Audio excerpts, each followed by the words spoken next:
یہودی مشائخ جو یسوع مسیح بچے کو پکڑنے آتے تھے کہ اس پر الزام لگائے کہ یہ مٹی سے کھیل رہا ہے، تو آپ کی آنکھوں کے سامنے جیسے آپ مٹی کے پرندوں کے اوپر پھونک مارتے تو وہ سارے کے سارے اڑنا شروع ہو جاتے، اور یہودی مشائخ منہ میں انگلیاں دے کر کھڑے رہتے کہ یہ کیسا عجیب بچہ ہے، کھیلتا بھی خود ہے، بنا کھیل کھیل کے اندر ہی پرندے بنا کے فضا میں اڑا دیتا ہے۔ وہ عجیب ہوگا، اس کا بولنا عجیب ہوگا، وہ گملیل کے سامنے بیٹھے گا، وہ بولے گا، اور گملیل جیسے عالم شرع کی عقل معاف ہو جائے گی، بند ہو جائے گی، اور وہ یہ کہے گا یہ کون ہے جس میں اتنی حکمت آ گئی، عجیب عجیب باتیں کرتا ہے، عالموں کو پیچھے کر دیتا ہے۔ لیکن گملیل کو کیا پتا جو علوم کا مبدا، منبع اور ماخذ ہے وہی اس کے سامنے بیٹھا ہوا ہے، جو آسمان سے عرش معلی سے تورات کا علم دیتا ہے، زبور کا علم دیتا ہے، صحائف الانبیاء کا علم دیتا ہے،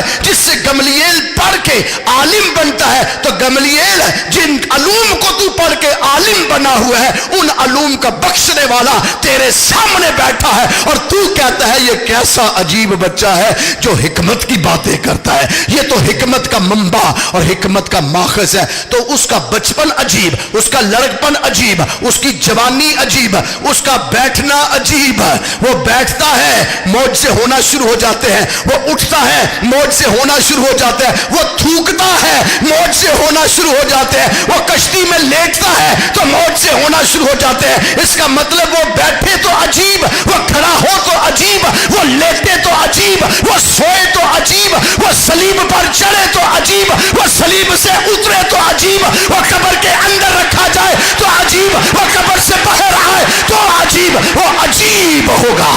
اتنا عجیب ہوگا کہ دنیا کی عقل معاف ہو جائے گی، وہ عجیب ہوگا۔ میری اوقات کیا کہ اس کے فضائل بیان کروں۔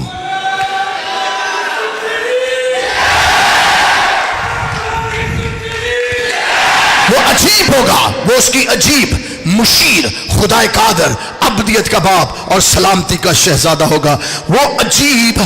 2000 سال پہلے اس دنیا میں متولد ہو چکا ہے، پیدا ہو چکا ہے۔ صرف اس نے یہی نہیں کہا کہ میں عجیب ہوں گا، بلکہ اس نے کہا جو مجھ پر ایمان لائے گا وہ بھی عجیب ہی ہو جائے گا۔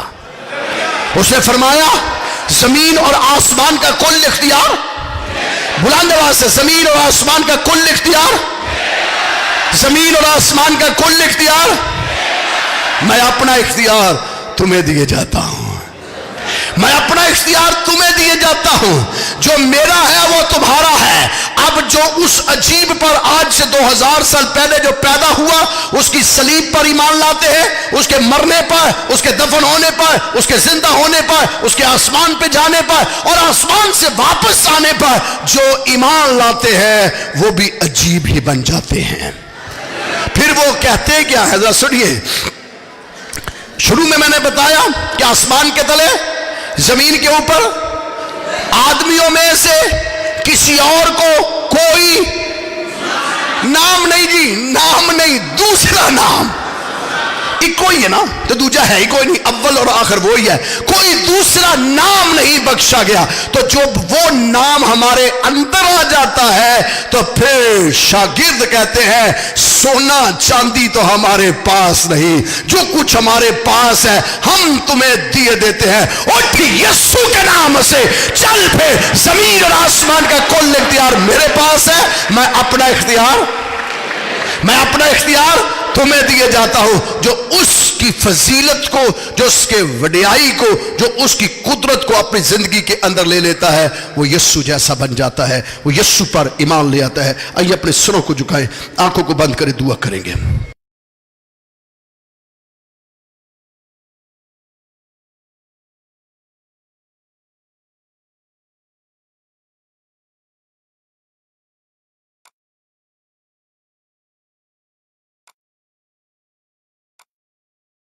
یسایہ کی کتاب 9واں باب